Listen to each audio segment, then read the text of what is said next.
Mesquite Memorial Stadium. In the old days at Hamby Stadium, we would go inside the press box, then pull down a garage door stairs and have to go up to there to get up to where we broadcast. Elevators have replaced stairs, the press boxes are bigger, and so is the school district. But since 1984, one constant That is almost unbelievable right there.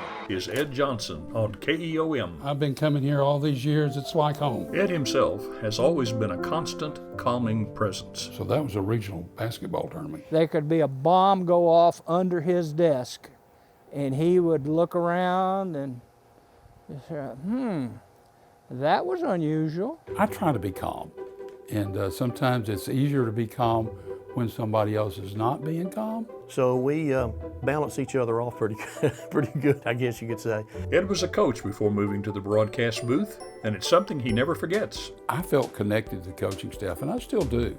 And I know I'm a lot older than I used to be, so maybe it's not quite as in tune as it was, but it's still important to me to feel what they feel. You know, Ed was a former coach, a longtime coach, and they get it. You know, they understand the ins and outs. And when they were broadcasting, they didn't do second guessing on the coaches, which I never heard that.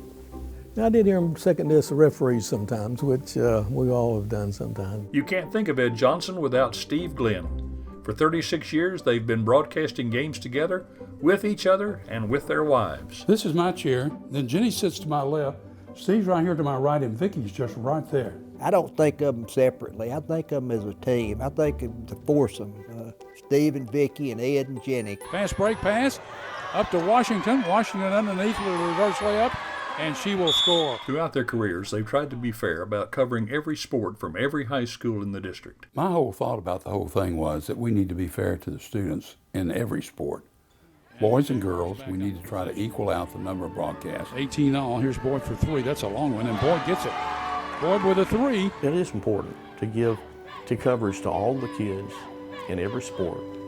Everyone looks at theirs as the most important to that family. And by covering all sports, Ed called games that his own kids played in. Part of that time he broadcast my baseball games, and he also broadcast my sister's volleyball games. Somebody taped their broadcast of our game, and we sat around one day at practice and listened to it. Just as constant as his presence on KEOM is the presence of his family in the broadcast booth. That was such a fun night for y'all to do that together. That's a really special memory. Ed never misses an opportunity to include his kids and grandkids. I think they were more interested in the popcorn and M&Ms. I can bring the background of an ex-coach, but it's fun. I know it means a lot to him, and it means a lot to my mom and myself to do those things together. Who could ask for a better gig? To do 36 years of this, to be paid by the school district. I really hope, and I think we have, done a pretty good job of that, being an ambassador to the Mesquite School.